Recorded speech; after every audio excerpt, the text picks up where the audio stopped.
to India Reads. My name is Pradeep, and welcome to my channel. We are reading The Accidental Prime Minister and have completed four chapters. We are on chapter 5 today, but before I start, I'd like to thank the subscribers who have now started coming to my channel. Um,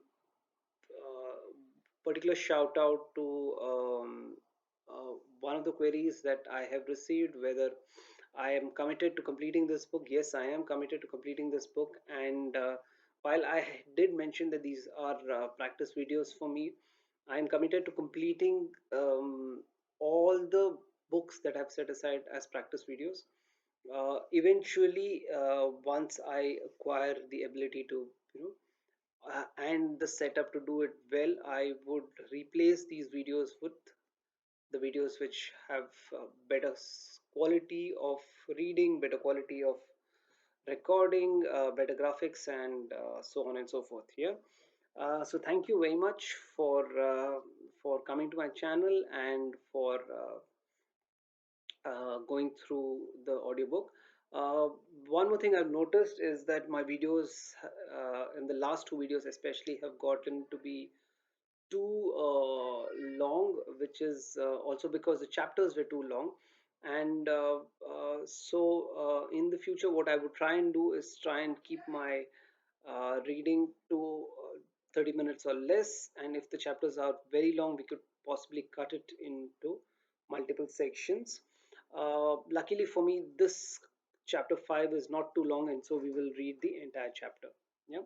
So let's start with chapter number 5, Responsibility Without Power. I am an accidental Prime Minister, Manmohan Singh. No one in Dr. Singh's Council of Ministers seemed to feel that he owed the position, rank, or portfolio to the PM. While his role in the formation of his original team was understandably marginal, he was increasingly consulted in subsequent reshuffles. But the final word was always that of the leaders of the parties constituting the coalition. That's how all coalitions came to be constituted since Devegowda's time.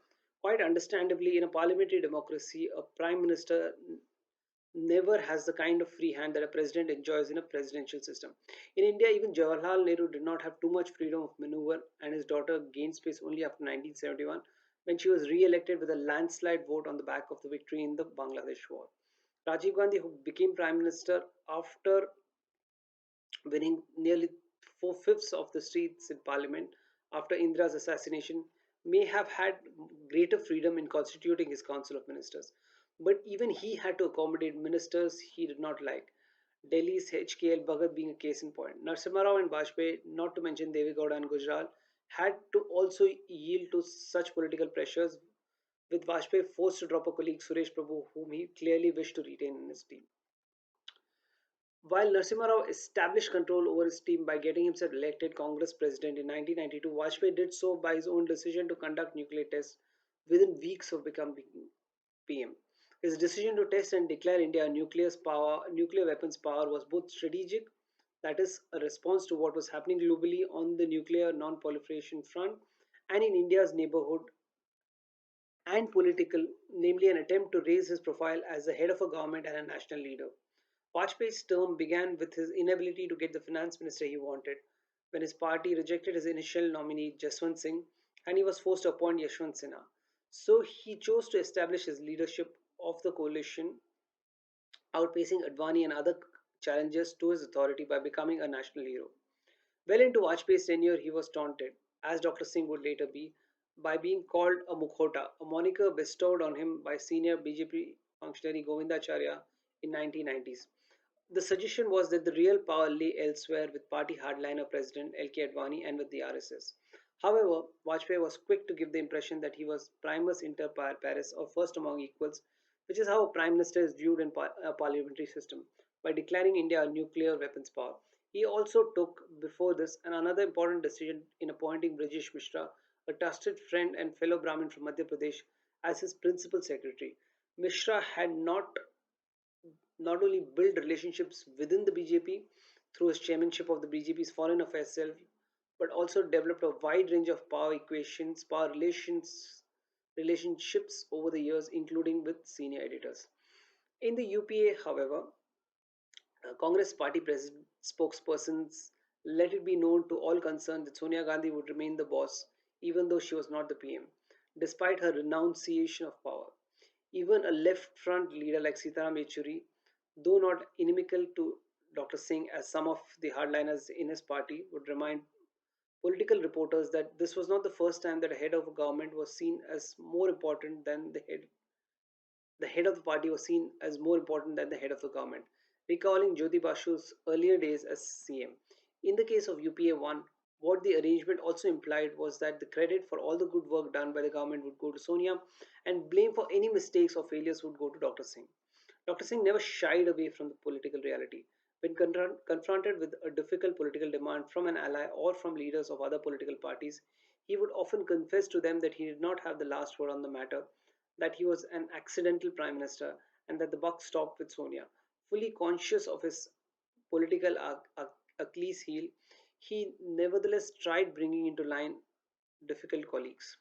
With his hand tied in other areas of governance, he decided that foreign policy was one area where he would be the boss and used an early opportunity to let his foreign minister Natwar Singh know that. Natwar told the media on 11 July 2004 in Washington, D.C., that India would take a new look at the question of sending troops to Iraq to support American led forces in the war that began in 2003. The Vajpayee government had been divided on the issue, with L.K. Advani and Jaswant Singh in favor of sending troops, and Vajpayee and Brajesh Mishra opposed to the idea. Vajpayee finally chose not to send troops.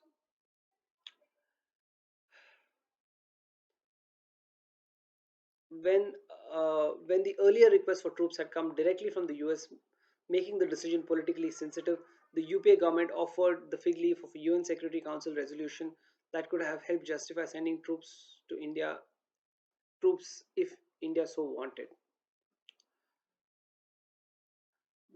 Those who had advocated that India should send troops pointed to the historic precedent of Indian soldiers fighting in Iraq in the early part of the 20th century. Iraq had an intimate relationship with India for centuries, and in the period between the two world wars, the Indian rupiah was even a legal tender in Iraq. Some felt sending troops would demonstrate a widening of India's strategic footprint. Those opposed to the move believed that India would get drawn into the intra Muslim sectarian conflict that would invariably have echoes back home.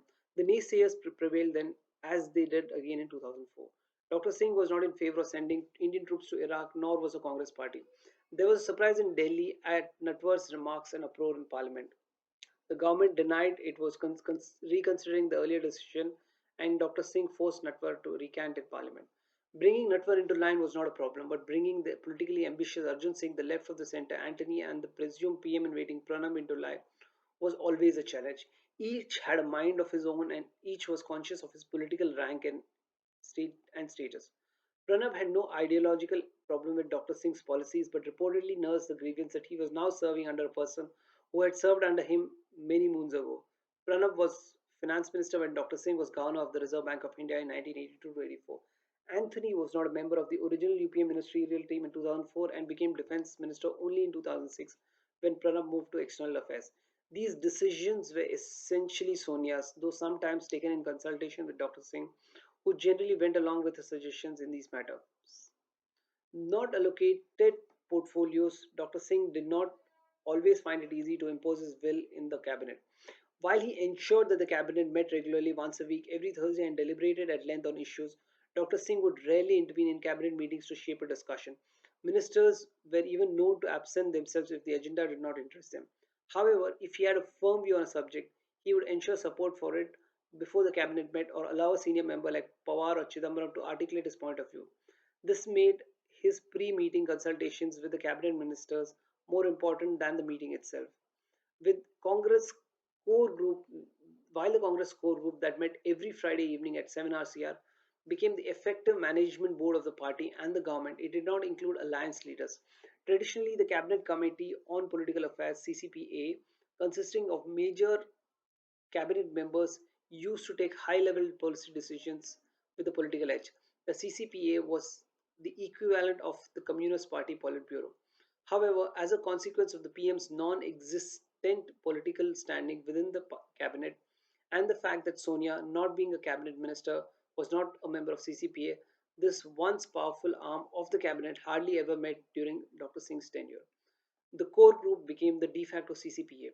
Dr. Singh deployed an institutional innovation first created by Vajpayee to involve senior coalition leaders in policy making, called the group of ministers GOM. The GMs were meant to facilitate consensual decision making within smaller groups. Those on policy issues would include at least one minister from each major party in the coalition. They enabled coalition parties to participate in the discussions on policy pertaining to other ministers before policy decisions were brought to the parliament for its approval. Scores of GOMs were being set up with Pranab, Pawar, Anthony, and Chidambaram being the key chairs. The only important GM that Arjun chaired was on the 2010 Commonwealth Games. The poor frequency with which it met provided an early signal that preparations for the game would not be on track. In itself, the GM was a good idea. However, Dr. Singh went a step further and created the EGOM, empowered GOMs, which effectively undermined prime ministerial authority. The EGOMs constituted around key policies, projects, and issues became substitutes for the full cabinet because they were empowered to take decisions that the cabinet only ratified. They effectively weakened the authority of the prime minister since they were chaired by senior cabinet ministers who could approve policy without further reference to the PM. This was especially the case of EGOMs chaired by Pranab Mukherjee, the senior most minister in the cabinet. Every now and then, a journalist would ask me how many GOMs, EGOMs had been constituted, and each time I sought this information from the cabinet secretariat. I would myself be taken aback by the number. At one point in 2007, there was a total of over 50 GOMs, a number that only increased with time. While the EGOMs may have been created to either share power with senior colleagues like Pawar or pass the buck on tricky issues where he did not want to be seen taking the decision, the fact is that they were a self-inflicted wound on prime ministerial authority. I was puzzled by Dr. Singh's move because, as a long-term player in the government, he understood not he understood only too well the importance of protecting turf. Once, when I told him I might not be able to accompany him on a foreign tour because of my daughter's school examination, his uncharacteristic reply, delivered with a smile, was, "If you don't come, someone else will end up doing your work. Never yield space." The subject specific committees of ministers, officials, and experts did enable greater intellectual input into policy making and facilitated the resolution of interministerial differences on policy issues. Thus, to resolve the problem created by the multiplicity of ministers dealing with energy, petroleum and gas, power, coal, nuclear, and non conventional energy, and so on, the Energy Coordination Committee was created. The ECC, which included the finance minister, also enabled the PM to push through his initiatives on civil nuclear energy development by ensuring a wider consensus within the government, going beyond the more conservative DAE. This Agriculture Coordination Committee and Trade and Economic Relations Committee were two other forums that brought several senior ministers and members of the Planning Commission around one table and enabled important decisions like the India ASEAN FTA negotiations to be taken up. The composition of these various committees revealed who Dr. Singh felt comfortable working with. His A team in UPA 1, if one can call that, included Pawar and Chidambaram. They had been his colleagues in the Narasimha Rao government, and while they had a rocky relationship with Rao, they had a good one with Dr. Singh. He also had a satisfactory working relations equation with senior colleagues like Shivraj Patil and Lalu Yadav, but remained wary of old critics like Arjun Singh and Antony. Among the younger lots such as Kamal Nath, Dayanadi Maran, and Praful Patel, his affections waxed and waned, and he would balance his disapproval of their ways, expressing only gently with effusive appreciation of their work when they did something he approved of. From among the allies, a minister he held in high regard was Rural Development Minister Raghuvansh Prasad Singh, who was from the RJD. This was the minister who implemented the Rural Employment Guarantee Program, an important initiative for UPA 1. Dr. Singh was not overtly impressed by the administrative capacity of most other senior Congress ministers. While Home Minister Shivraj Patil was perceived as an inefficient and ineffective in the public mind, Dr. Singh found him an easy person to work with.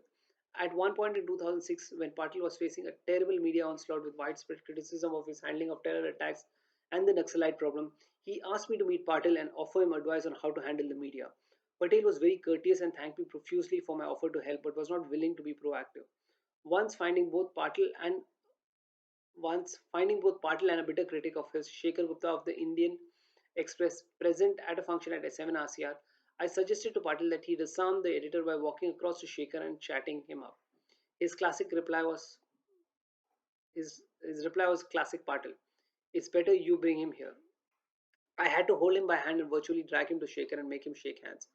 What this incident showed was that the Home Minister was more concerned about protocol than about winning over a critic. For him, it seemed form mattered over substance. This also explained his penchant for looking dapper at all times of the day, even if it meant changing his clothes frequently. In the PMO, we would quip that while he might not, despite being a Home Minister, be a man for all occasions, he was certainly dressed as if he was ready for any occasion. Both Subbu and I would encourage Dr. Singh to interact more with junior ministers like Sachin Pilot, Purendeshwari, Jyotiraditya Scindia, and Pallam Raju. But rarely but he rarely did so, perhaps not wanting to upset his senior colleagues by appearing to be too friendly with the juniors. Faced with complaints from junior ministers that they were not given enough work, he tried to boost their morale by interacting with them when he convened a meeting of the senior council of ministers and urged the senior ministers to share more work with them. This never happened in practice, not even in the PMO. The Prime Minister evidently found it hard to delegate much of his work to MOS Prithviraj Chauhan. Cabinet reshuffles were an elaborate exercise. Every now and then, Dr. Singh would seek feedback on the performance of his ministers. They were more in the nature of informal assessments rather than a report card, as the media imagined them to be. In May 2005, as the UP approached its first anniversary, reports began to appear that the PM was reviewing the performance of his ministers. On 9 May, when he was in Moscow, NDTV ran a story that External Affairs Minister Natwar Singh had secured a low score on the PM's report card and was likely to be dropped from the cabinet. Natwar was most unhappy and took the day off on health grounds. This news reached the PM in Moscow, and when he was in the midst of a briefing in a hotel, he asked me to find out what exactly NDTV had reported. When I briefed him, he burst out angrily, "Tell Pranay to stop reporting these lies." I called Pranay Roy, the head of NDTV, and had just begun speaking to him when the PM asked me for my mobile number and spoke to Pranay himself, scolding him like he was chiding a student who had erred, saying, "This is not correct, you cannot report like this." Indeed, the relationship between him and Pranay was not that of a Prime Minister and a senior media editor, but more like a former boss and a one time junior. This was because Pranay had worked as an economic advisor in the Ministry of Finance under Dr. Singh. After a few minutes, Pranay called me back. "Are you still with him?" he asked.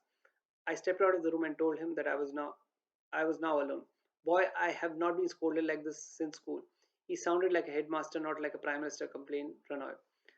After the meeting with his aides was over, Dr. Singh called Natwar and inquired him about his health and let him know that he looked forward to meeting him on his return. I could see why Natwar was livid with Pranay and gentle with Natwar. Dr. Singh was livid with Pranay and gentle with Natwar. By then, he had Natwar on his side, and his support was needed for a major initiative that he was about to launch in the summer of 2005 with the US. And he could not afford a sulking foreign minister. When Natwar did get involved in the controversy generated by the United Nations Commission on entities that had profited from Iraq's oil for food program during Saddam Hussein's time, Dr. Singh did seek Natwar's immediate resignation but responded, many thought, leniently to Natwar's request that he be allowed to remain in office till the charges had been verified. Finally, when Natwar did leave, Dr. Singh retained the external affairs portfolio, signaling the importance he attached to keeping the foreign affairs portfolio under his control.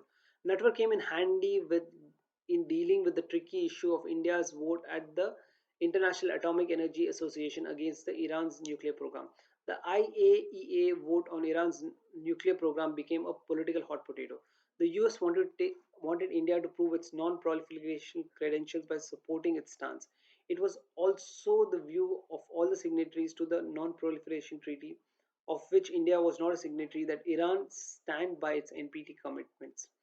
In itself, this was a simple demand. However, in India, anti US elements projected it as a surrender of sovereignty to the US and an act which would displease a friend, Iran and Shia Muslims in India. Given the political sensitivity around what ought to have been a routine vote, Dr. Singh wanted all his senior colleagues, including Sonia, on board. Natwar called the PM from New York one night saying that the Indian ambassador at the IAEA was awaiting instruction on how to vote. Dr. Singh was in Chandigarh and chose to keep his opinions to himself. He instructed Natwar to find out what the other members of the CSS felt. Natwar then called Pranab, Chidambaram, and Shivraj Patil, and all three suggested that India should vote along with the permanent members of the United Nations Security Council Finally, Natwar called Sonia and ensured that she was also on board. Natwar then called the PM back and reported this. Dr. Singh asked him what he himself felt. Natwar said that he agreed with the others. Then do so accordingly, was the PM's instruction.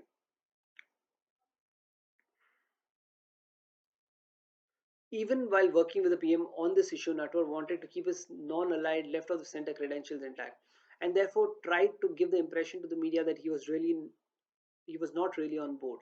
A story appeared in the Asian Age under Seema Mustafa's byline that it was the PM who had instructed Natwar against the latter's wishes to vote against Iran. I had to write a letter to the editor protesting against the distortion of fact.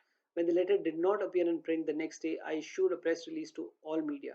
Taking a public stand on such matters helped.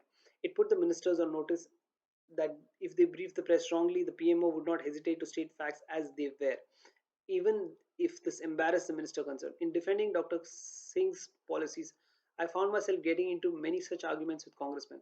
On a flight with the PM on an Air Force aircraft, Manishankar Iyer was holding forth on the problems of the nuclear deal. Iyer was not a supporter and had even said to some journalists that if the PM threatened to resign on the issue, he should be allowed to go. On this flight, he was openly critical of the US and said that he was a proud communist who would rather have the old Soviet Union back than befriend the US. I had to tell the outspoken congressman that if he were a minister in Stalin's cabinet, then the official who would have been my equivalent, Stalin's media advisor, would simply have opened the door of the aircraft and pushed him out.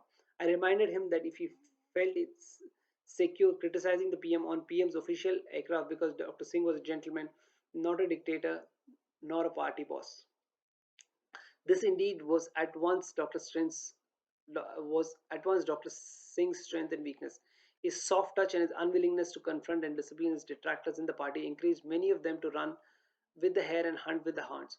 On the other hand, his willingness to give them political space despite their mischief and was disarmed them and often made them look foolish. Dr. Singh rather rarely chided his ministers. His strategy was simply do other people's work when they were not doing it themselves. If he was not happy with Shivraj Patil's handling of internal security, he would rather step in and do the Home Minister's job himself than reprimand him. On one occasion, after a terrorist attack, the PM summoned a meeting to get himself briefed. The Home Secretary and the IB chief reached 7 RCR in good time, but Patil was delayed. We quipped that he must be changing his clothes. Instead of waiting for Patil to arrive, the PM insisted that the meeting began. If he was unhappy about the way Kamalnath was handling the trade talks at the World Trade Organization, he would summon the Commerce Minister and instruct him on how to handle a particular issue rather than seek ways to win Nath over. Stepping in to do a minister's job for them was his characteristic way of expressing displeasure at the minister's work, but it wasn't necessarily an effective one. I would only find out what Dr. Singh really thought of a minister when I sat down with him to discuss an idea for cabinet reshuffle. When I would suggest a minister's name for a better portfolio or an elevation in the rank, he would every now and then say what he felt about the person. Sometimes he would make a face that conveyed disapproval. Over time, I realized that there were very few members of his council of ministers that he truly valued as administrative assets. His constant refrain was that there was a paucity of administrative talent in the Congress and among the allies. Whenever reshuffle was being considered, Dr. Singh would ask for lists of PMs, their resumes, and other relevant information. He would also like to be informed on changes in power equations in the states to understand the political weight of the ministers belonging to different state and caste groups. Several people in the PMO, including Narayanan, Nair, Subbu, and myself, would be asked for such information. His grasp of caste and social dynamics was good, but not as sound as that of a regular politician. On occasion, I would take a senior editor from an Indian language publication from one or the other state to him and request him to brief the PM on local politics. Much could have been done to improve the governance and to make the PM an instrument of governance reform. Had Dr. Singh had the political authority or was willing to invest more effort. In June 2004, in his very first address to the nation, he had said, no objective in this development agenda can be met if we do not reform the instrument in our hand and with which we have to work, namely the government and public institution. Clearly, this will be my main concern and a challenge in the days to come. Failure to act on this assurance remained a major weakness of the UPA 1. Some initiatives were taken, like declaring 21 April as Civil Services Day, with the PM giving away awards to best civil servants who were identified through a nationwide effort. But there was no attempt to undertake major industrial reform. An administrative Reforms Committee headed by Veerappa Moily produced many voluminous reports, but there was very little follow-up. In the context of growing concern about the inadequacies of Indian diplomacy, I had suggested the PM constitute a high-level committee on the reform and modernization of the foreign service. He liked the idea but was not sure if he could secure the desired result without the active cooperation of the foreign minister. And he was never sure that Natwar or Pranab after him would go with the kind of reform he may have in mind. Ostensibly, the most important governance reform was supposed to be the Right to Information RTI Act that aimed to impose greater accountability on the government. It was an NAC initiative. Several senior and retired civil servants cautioned Dr. Singh against the RTI, worrying that rather than expose corruption and sloth in government, it would sap initiative and encourage officers to pass the buck. The jury is still out on whether or not RTI was a wise move and what its impact on governance has been. Had it made the government more transparent and accountable, or has it made civil servants risk averse and unwilling to take decisions? In UPA 1, when there were considerable euphoria over the RTA Act, few would have imagined that the analysts would hold RTA Act responsible for at least some of the so called policy paralysis that UPA 2 came to be charged with. In the PMO, some officials shared my unfashionable skepticism over the efficacy of the RTA Act, but Sonia was so committed to this initiative that no one seriously resisted it.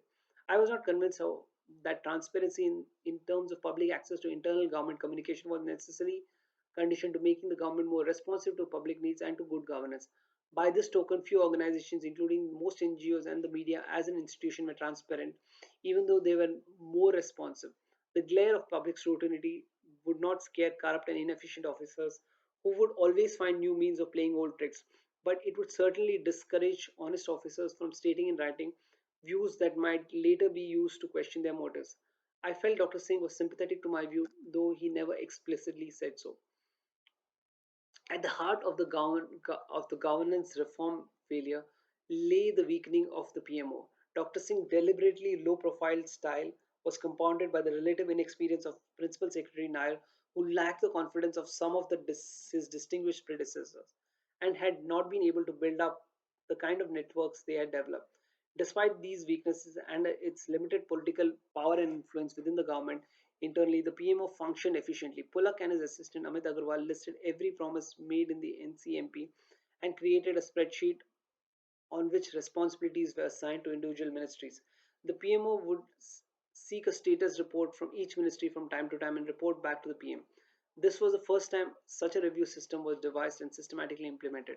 The sense of purpose this regular monitoring imparted to the PMO was palpable. It also meant that Dr. Singh would himself chair long meetings to review the NCMP, getting into too much micromanagement. Moreover, monitoring what others were doing was one thing, getting others to do what the PM wanted quite another. At a time, I did not realize how the limits to PM's political authority and the PMO's institutional weakness, in fact, meant that there was little control of the PM and sorry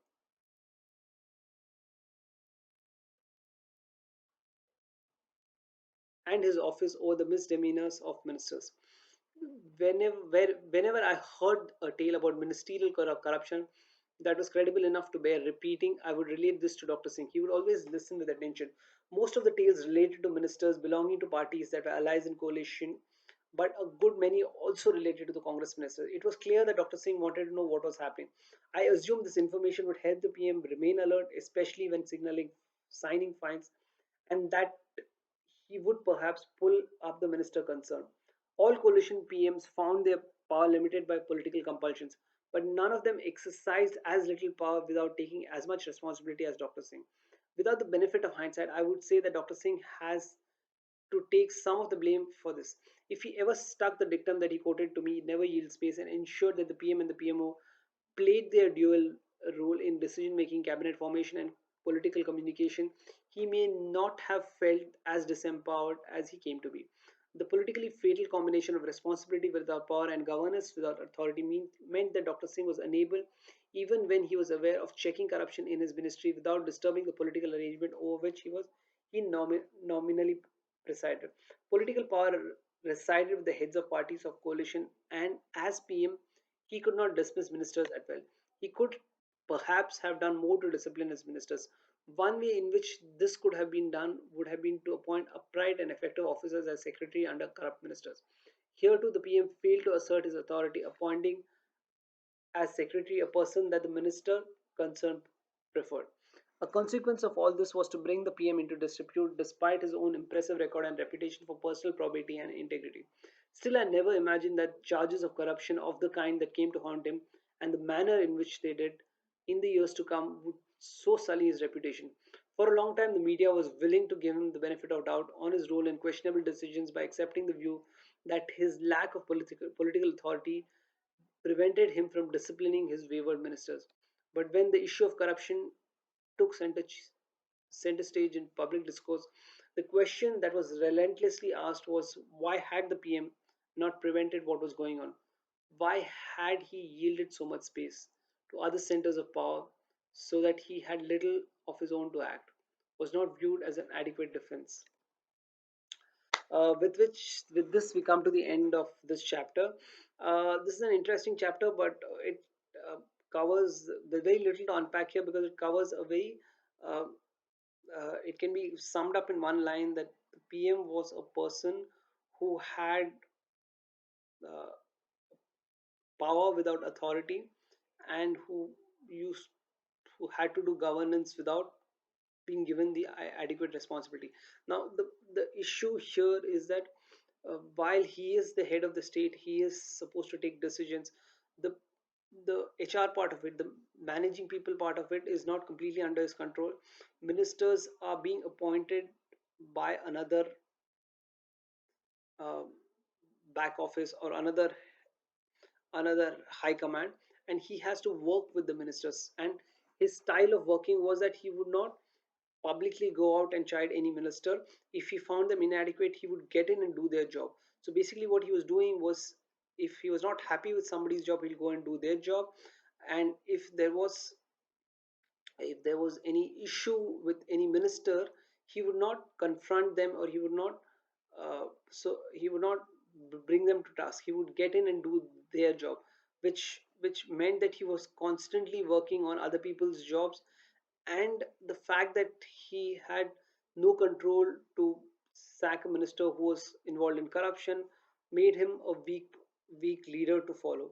uh, he would have possibly like to spend time with junior ministers and impart them knowledge, but uh, um, he did not want to offend the senior ministers, and therefore he kept a distance.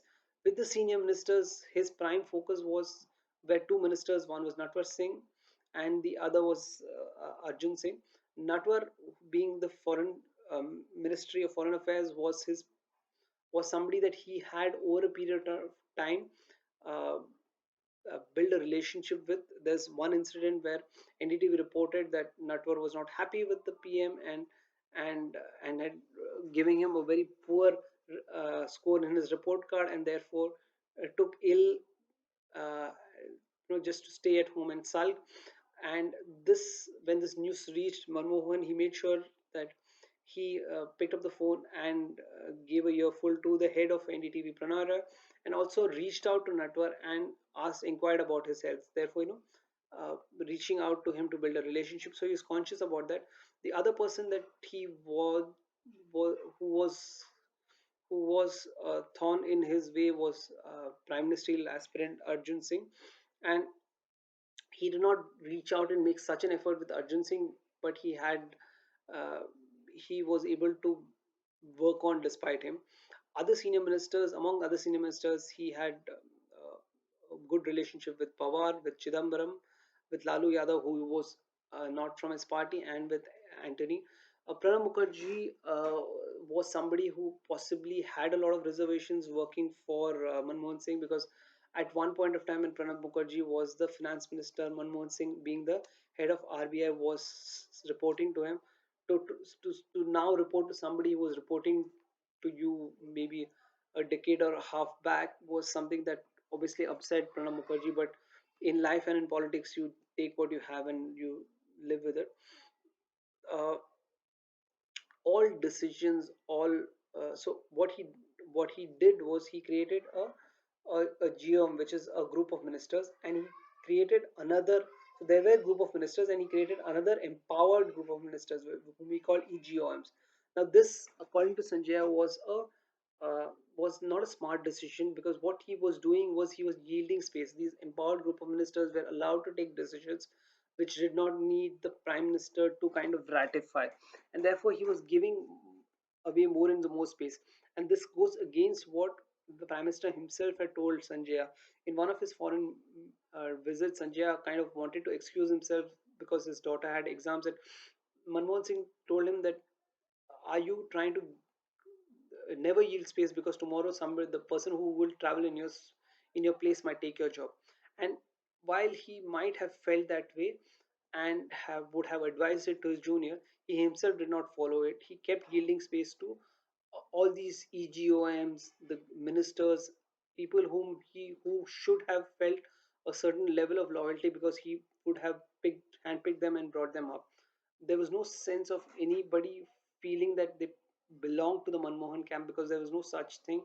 But everybody felt, um, everybody kind of uh, looked at Sonia Gandhi and made sure that, they were in her good books, so that their careers and their power, uh, they controlled power at in their roles.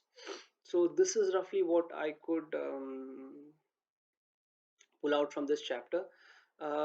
This is a good timing for us to have, and I think let's keep chapters, or let's keep our reading to roughly this kind of timing.